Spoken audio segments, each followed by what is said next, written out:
नमस्कार, मी Tanaya. News अनकटच्या top 15 मध्ये आपलं स्वागत. पाहुयात देश विदेशातील काही महत्त्वाच्या घडामोडी. पाकिस्तानवर भारतीय लष्करानं 50हून अधिक ड्रोन हल्ले केले असून ऑपरेशन सिंदूर अंतर्गत भारतीय लष्करानं पाकिस्तानवर 50हून अधिक ड्रोन हल्ले करत दहशतवादी ठिकाणांना लक्ष्य केले. लाहोर, सियालकोट, रावलपिंडी, बहावलपूरसह अनेक शहरांमध्ये भारतीय ड्रोन्सनी थरकाप उडालाय. पाकिस्तानच्या दाव्यानुसार या हल्ल्यामुळे त्यांचं मोठं नुकसान झालंय. केंद्र सरकारने आज संरक्षण मंत्री राजनाथ सिंह यांच्या अध्यक्षतेखाली सर्वपक्षीय बैठक घेतली, ज्यामध्ये विरोधी पक्षांना बुधवारी भारतीय सैन्यानं केलेल्या ऑपरेशन सिंदूर बद्दल सविस्तर माहिती देण्यात आली.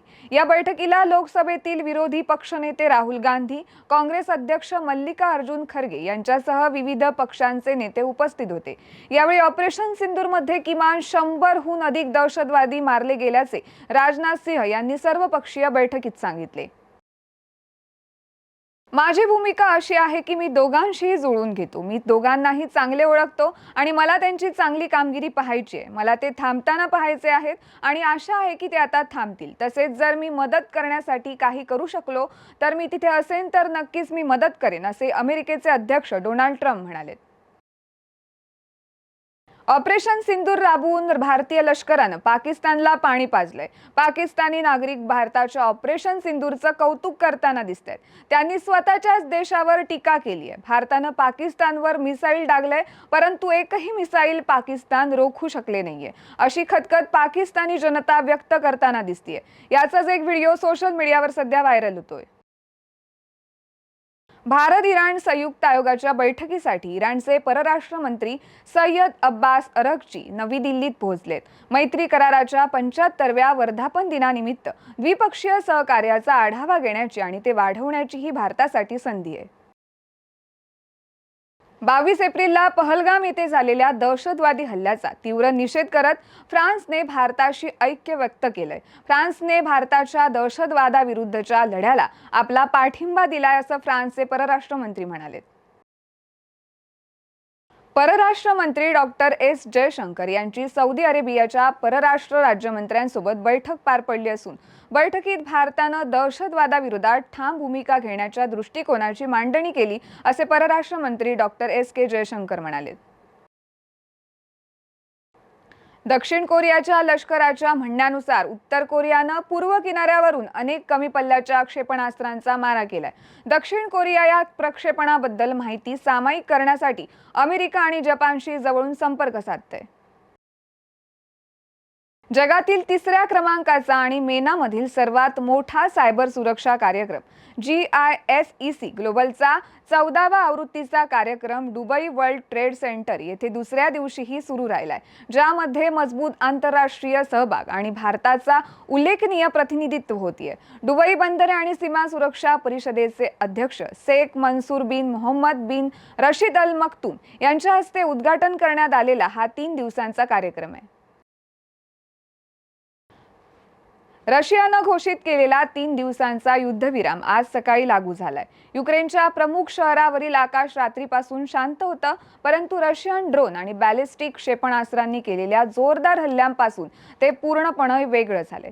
दरम्यान युक्रेनच्या हवाई दलानं दावा केलाय की क्रेमिनलने घोषित केलेल्या युद्धविराम सुरू झाल्यानंतर रशियन विमानांनी उत्तर युक्रेनमधील सुमी प्रदेशावर 2दा मार्गदर्शित बॉम्ब टाकलेत.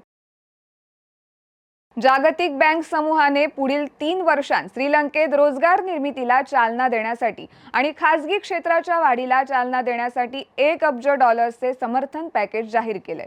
हा उपक्रम दीर्घकाळ आर्थिक पुनर्प्राप्तीसाठी महत्त्वपूर्ण मानल्या जाणाऱ्या ऊर्जा, शेती, पर्यटन आणि प्रादेशिक विकास क्षेत्रांवर लक्ष केंद्रित करतोय.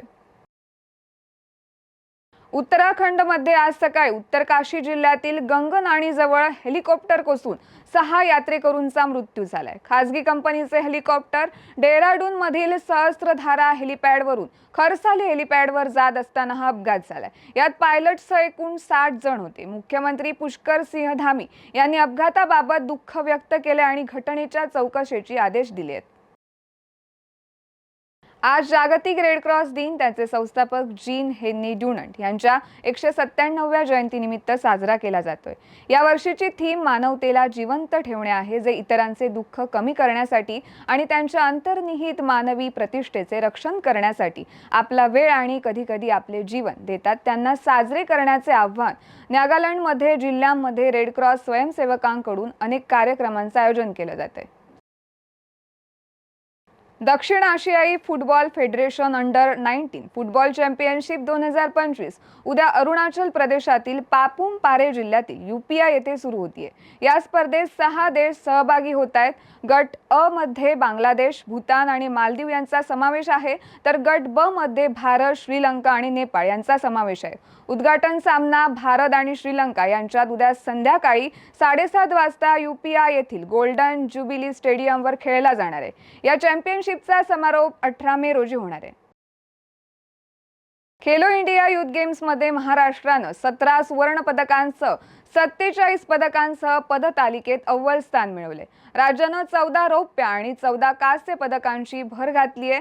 9 सुवर्णांसह 16 पदकांसह राजस्थान दुसऱ्या स्थानावर आहे। त्यानंतर कर्नाटक आहे, ज्याने 8 सुवर्ण आणि एकूण 23 पदकं जिंकली आहेत। आज खेलो इंडिया युवा क्रीडा स्पर्धेचा 5वा दिवस आहे। आणि या बातमीसह वेळ झाली आहे टॉप 15 मध्ये इथेच थांबायची। तोपर्यंत पाहत राहा न्यूज अनकट।